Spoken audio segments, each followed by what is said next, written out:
exministro de Defensa, señor Jorge Nieto, para ver estas escenas con él, participar una parte del momento con él y naturalmente oír sus opiniones sobre la circunstancia precisa, pero también sobre el contexto político general de nuestro país. Jorge Nieto, muchas gracias por estar acá. Muy buenas tardes. Gracias por la invitación, Fernando. ¿Qué es lo que más le sorprende de lo que estamos viviendo ayer y sobre todo quizá hoy?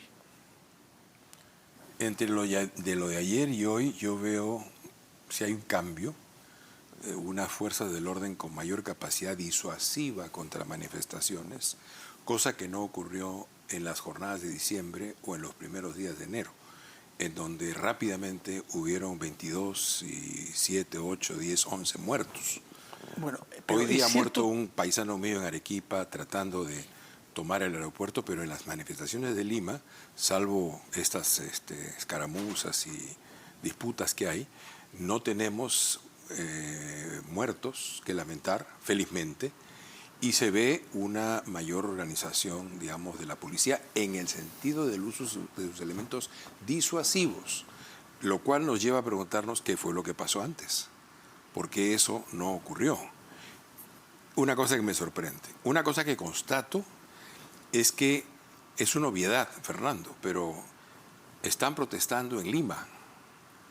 Es decir, aymaras, quechuas, población mestiza de todo el Perú, de varias zonas del Perú, están protestando en su capital contra sus autoridades, a las cuales a algunas no las quieren mucho, pero son sus autoridades y es su capital. No han ido los aymaras a buscar a los otros aymaras atravesando la frontera de Perú con Bolivia para ir a buscar a Evo Morales. Están en su capital protestando contra sus autoridades. Esto es muy relevante, porque apenas apareció la confrontación tan brutal, con tantas muertes que lamentar, pero también tan intensa y tan movilizada como la que ocurrió en Puno, en distintas zonas de Puno, inmediatamente comenzaron a ver los lamentos recogiendo ideas loables de comienzo del siglo XX, hace más de 100 años, en donde comenzaba nuevamente el asunto de no somos una nación, nos falta ser una nación.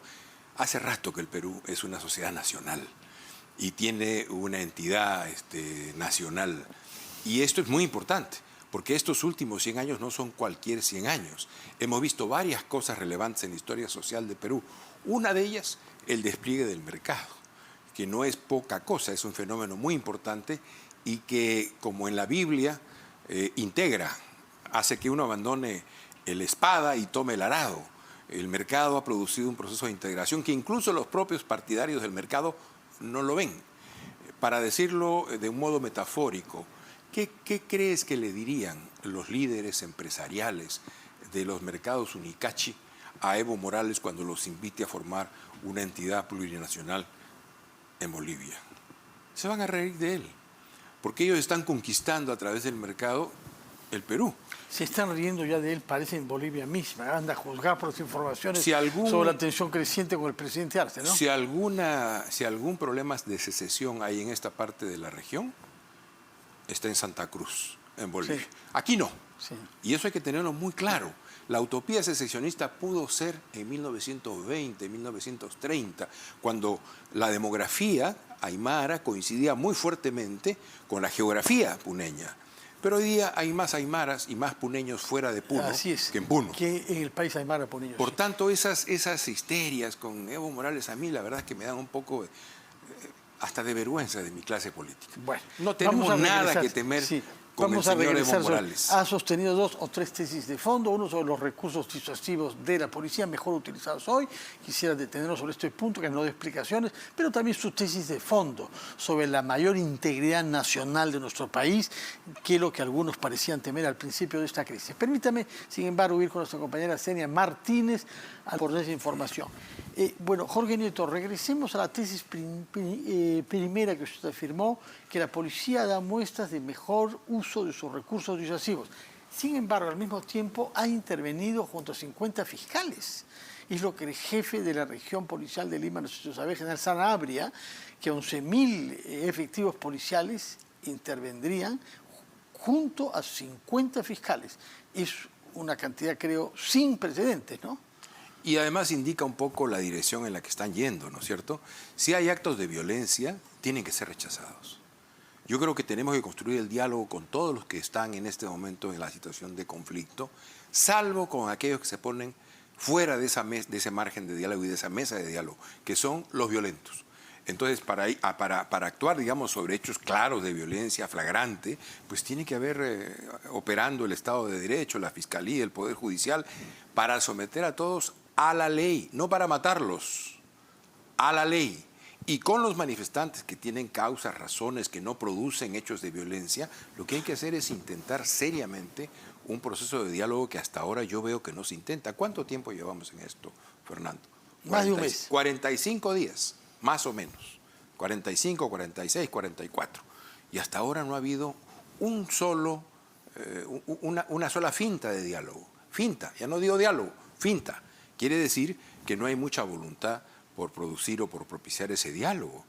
Por tanto, yo creo que esto es fundamental. Es fundamental también, tú me decías, ¿qué me sorprende? Me sorprende, por ejemplo, la manera en la que la complejidad de un movimiento, que es un movimiento complejo, se reduce a una sola palabra para muchos, terrucos. O violentos, que es otra forma de decir lo mismo. Hay violentos y probablemente hay herederos y activos del senderismo en el cuarto o en el quinto lugar, intentando ver de qué manera sacan agua para su molino. Pero tú tienes una multitud enojada por causas históricas, que está movilizada. Tú tienes intereses muy concretos que también son parte de la movilización. Te menciono uno o dos, los alpaqueros. Los alpaqueros son parte de esta movilización.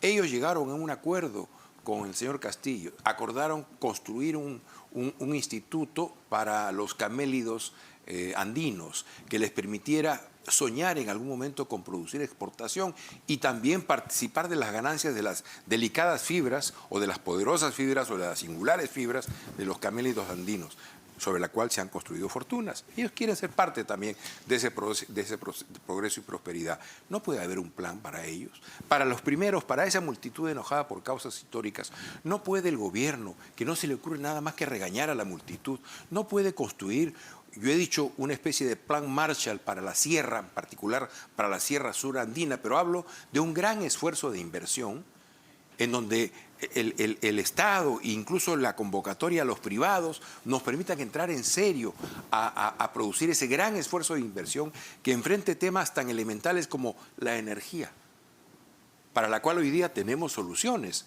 incluso la propia energía solar que puede ser convertida en energía de uso humano y que es en el Ande de magnífica calidad. Sí. El agua. Hoy mismo que estamos conversando, comienzan a haber problemas severos en la agricultura en toda la sierra de Arequipa. En toda la sierra de Arequipa, yo he hablado ayer con compañeros que son agricultores en la zona y tienen dificultades ya porque no está habiendo lluvias. Pero necesitamos para toda la sierra y en particular para la zona surandina un esfuerzo que nos permita construir presas y represas a la medida de la economía campesina. No las grandes, que también habrá que hacerlas, pero pequeñas represas, presas que nos permitan administrar el agua durante un buen tiempo. Y por supuesto, salud, educación. Todo esto tiene que ser parte de un, no sé cómo se me ocurre, un plan Inca, vamos a decirlo así, un plan Inca. Ya hubo un plan Inca hace bueno, 45 años, cuidado. Recuperemos el nombre y los propósitos, porque los propósitos eran buenos. Entonces, requerimos, el Estado peruano, Fernando, le debe a la sociedad andina un gran esfuerzo de inversión y de puesta al día de esa sociedad con la modernidad, con los beneficios de la modernidad. Es nuestra cuna de civilización, es una de las vertientes de nuestra nacionalidad, es lo que nos da identidad. Estemos en la costa o en la selva o en la sierra, todos somos andinos. Todos provenimos como Capac del lago Titicaca. Pero esa información y por las imágenes. Retomamos nuestra conversación pasando a lo concreto que tiene lugar en el centro de Lima, a lo complejo del análisis con Jorge Nito, que para algo es un sociólogo profesional y ha sido ministro en 2 carteras, Defensa y Cultura, conoce el Estado por dentro. Usted nos ha dicho que no ha habido esfuerzos de diálogo. Y la pregunta que se plantea es ¿con quién se puede dialogar en un movimiento que no ha producido líderes? Usted ha destacado uno de los sectores representados, que es el de los alpaqueros. Con ellos hay una agenda específica, pero con otros sectores no se ve que la haya. Si uno mira los varios componentes de esta manifestación, uno va a encontrar liderazgos nítidos. He mencionado en segunda fila, no en primera fila, que se requiere un plan más general. He mencionado, te he dicho plan Inca, tú me has recordado que tiene que ver con Velasco, pero plan Inca, muy bien, para la Sierra Sur, inversión, agua, energía, salud, educación. Más allá, o tratando de hacer de este sentimiento de enojo algo productivo para esa zona y para el país. Lo mismo tendría que ocurrir con la Amazonía, que está también muy abandonada. Pero hay otros sectores que también están y también tienen intereses muy específicos y dirigentes. Y adicionalmente, detrás de estos sectores, que son 6 o 7 u 8 que tienen esos dirigentes, uno actúa como si las regiones fueran un páramo institucional. Pero hay colegios profesionales. Pero no se manifiestan. Bueno, y los gobernadores regionales no han querido conversar con el gobierno. Parte de la dificultad hoy día, Fernando, es que el gobierno, que es el interesado en resolver, en dialogar, no basta con que se diga tenemos el control, cuando sabemos que no tienen el control. Hoy día, Abancay, Apurímac, una movilización multitudinaria. Ayer, anteayer, Caraz, una movilización multitudinaria. ¿Perdón? En Ancash. Sí, Caraz, sí, sí. Ancash, sí. Y en Ancash, claro. Y así como esa, en varias otras ciudades de las regiones vienen habiendo movilizaciones intensas. Nos acaban de informar lo de Puno, que también ha sido muy fuerte. El gobierno está interesado en dialogar, debe estar. No lo ha estado hasta ahora, yo no noto esa voluntad. Bueno, viajó el viceministro de Gobernanza con el señor Molina, que es un experimentado negociador en plenos conflictos, y no fueron... Muy buen funcionario, sí, Raúl, muy buen funcionario. Sí. Ojalá que tenga éxito, ojalá que le hagan caso. Sí. Porque hasta donde yo sé, no mucho caso se le hace. Pero en fin, son los políticos los que tienen que ir al frente. Para eso son ministros, para eso es presidenta. Tienen que ir al frente, tienen que construir. Parte de la dificultad, ¿cuál es? Que hay que construir el interlocutor. Pero te cuento, Fernando, tú que eres un hombre que observa el mundo, se dará cuenta que en los últimos 20 años han habido movilizaciones masivas en muchos países del mundo. Y en ninguno ayer ha surgido 1 millón de personas en Francia por jubilaciones. Ayer, y en ningún país, Fernando, en ningún país ha surgido, como pudo ser en mayo del 68, un grupo de líderes claramente identificados y destacados. ¿Quién dirigió el movimiento chileno? ¿Quién el colombiano? ¿Quién a los chicos de Hong Kong o de Copenhague? ¿Quién en la primavera árabe? No hay. Entonces, parte de la política, uso una palabra difícil que tú la conoces, sí, performativa. Parte de la política, de la tarea política, es construir el interlocutor. Es construir el interlocutor y abrir espacios ahí donde haya, y los hay. Pero claro, para eso tiene que haber una voluntad de diálogo. Muchos le piden hoy día, la multitud le pide con toda claridad a la señora Boluarte que renuncie. Yo le pediría algo más difícil todavía.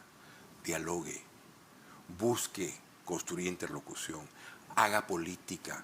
La tarea del gobierno es sobre todo y eminentemente política. Y la política es civilización.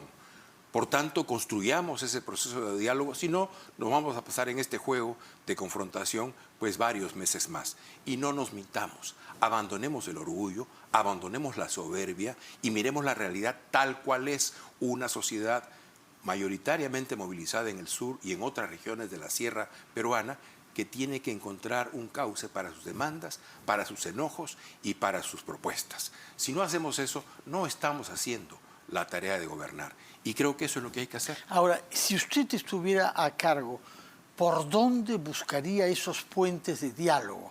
¿Cómo construiría, como ha dicho usted, a esos interlocutores que por el momento se han negado a dialogar con el gobierno? Porque lo que piden es que renuncie la señora Boluarte, que salga el gabinete y que sea disuelto el Congreso. Y del otro lado la respuesta es: todas las agendas que ustedes tienen no son sociales, son políticas, no podemos conversar sobre política.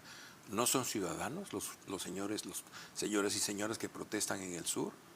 Tú no tienes, yo no tengo demandas políticas. Sí, ¿por qué ellos no pueden tener demandas políticas? Pero que algunas de ellas son anticonstitucionales. Muy bien, ¿no? Vamos a conversarlas. Sí. Vamos a conversarlas. En la mesa de diálogo no se hace lo que uno quiere o lo que otro quiere. Probablemente lo que salga sea una salida intermedia que no deje satisfecho a nadie, pero que finalmente encauce en una dirección positiva la conversación. ¿Qué tenemos que hacer? Insistir una y otra vez, encontrar aquellos liderazgos específicos, identificables, que tienen intereses concretos que pueden ser tramitados, tanto en las economías legales que están en la protesta como en algunas economías ilegales. Pienso en los mineros. 300.000 mineros. Importantísimo que lo mencione. Permítame, justamente por la importancia del tema, darnos un tiempo. Vive el país con Jorge Nieto, exministro de Defensa, quien está con nosotros aquí en cabina, en los estudios de RPP. Bienvenido a RPP, a esta cobertura extraordinaria, señor Nieto. Buenas noches. Muchas gracias, buenas noches. Primero, mi solidaridad con los periodistas por las agresiones que han recibido. Es inaceptable. Y en general, todo acto de violencia es inaceptable. Creo que hay causas muy justas. Veo aquí en la pantalla de ustedes la manifestación, sí. Una manifestación de gente en situación pacífica, protestando, gritando sus demandas, sus reclamos, pero toda acción violenta tiene que ser rechazada. Es más, el diálogo tiene que incluir a todos y tienen que estar todos los temas en la agenda. Los únicos que se autoexcluyen del diálogo son los violentos. ¿Cómo distinguir, señor Nieto, a aquellos que están originando estos actos de violencia, de vandalismo? Lo he mencionado hace unos instantes, ¿no? Intento de tomar los activos críticos como los aeropuertos, por ejemplo. ¿Cómo distinguirlos a ellos de quienes legítimamente están saliendo a protestar? La política es el arte de distinguir no entre el blanco y el negro, excepcionalmente entre el blanco y el negro, pero usualmente entre los muchos matices del gris. De modo que el trabajo del político es producir esa discriminación que usted señala y separar el trigo protestante por razones justas, incluso históricas, claro, de la paja violentista que hay que marginar y que hay que hacer a un lado y que tienen que seguir el rumbo que la ley trace, porque tampoco se trata de matarlos, tienen que ir al juez y tiene que aplicárseles la ley. Señor Nieto, buenas noches. Estamos en la multiplataforma. Efectivamente, vemos a un grupo de personas que ha sido contenida por un cerco de agentes de la Policía Nacional, pero me quedo también con algunas frases de análisis, que es, por ejemplo, que la policía no ha tenido el equipamiento necesario, es decir, escudos más largos, uniformes especiales, quizá incluso hasta gases y bombas lacrimógenos, que son el primer elemento disuasivo que se les permite. ¿Por qué hemos visto o hemos llegado a situaciones tan violentas? ¿Por qué unas movilizaciones tan prolongadas? Bueno, si usted ya entramos a un análisis, digamos, casi sociológico de los hechos, ¿no? Pero si usted mira las imágenes de los días de diciembre, uno verá que en algunas ciudades prácticamente la policía no estaba y los manifestantes se encontraban directamente con las Fuerzas Armadas. Y luego, en la segunda parte de las manifestaciones, que son empezando el mes de enero, después de las fiestas, usted verá que ha estado la policía, la Fuerza Armada ha mantenido un repliegue inteligente, la policía ha estado, y durante un tiempo ha estado sin los elementos disuasivos usuales, que son las bombas lacrimógenas, que son esos escudos con capacidad de contener manifestaciones, la formación que tienen para disolver grupos, claro, más o menos grandes. Entonces, todo esto tiene que ser parte de una investigación, yo diría política, porque aquí quien dirige, quien conduce es el político, el que toma las decisiones y tiene la obligación de saber no solamente para qué funciona en general un instrumento, Fuerzas Armadas o policía, cómo actúan, sino también cuál es su estado. Claro.